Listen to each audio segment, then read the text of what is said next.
2025 est un nombre carré.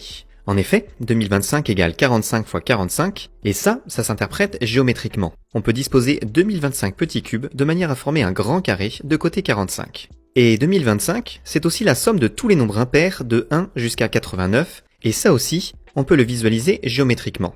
Pour comprendre cela, on s'appuie sur le fait qu'un nombre impair peut toujours se représenter graphiquement sous la forme de gnomon. Un gnomon, c'est la forme que l'on obtient lorsque l'on part d'un carré et que l'on retire un carré plus petit dans un coin. J'aurais pu appeler ça des L, mais j'aime trop le mot gnomon pour ne pas l'utiliser. Bref, si on prend tous les nombres de 1 jusqu'à 89 représentés par des gnomons et qu'on les emboîte les uns dans les autres, on reconstruit alors le carré de côté 45. 2025 est donc bien la somme des nombres impairs de 1 jusqu'à 89. D'ailleurs, le nombre 45, c'est aussi un nombre triangulaire. Ça veut dire que si on a 45 petits cubes, on peut les disposer sous la forme d'un triangle de base 9, où chaque étage aura un cube de moins. En effet, 45 est égal à 9 plus 8 plus 7, etc.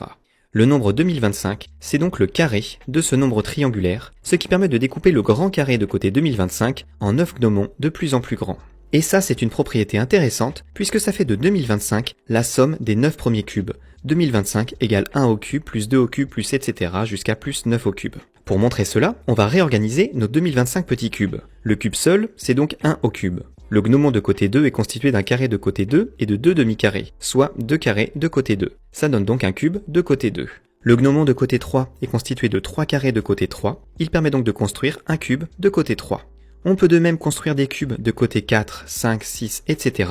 jusqu'au cube de côté 9. Finalement, on a donc bien 1 au cube, plus 2 au cube, plus etc. jusqu'à plus 9 au cube, qui est égal à 2025. Bonne année!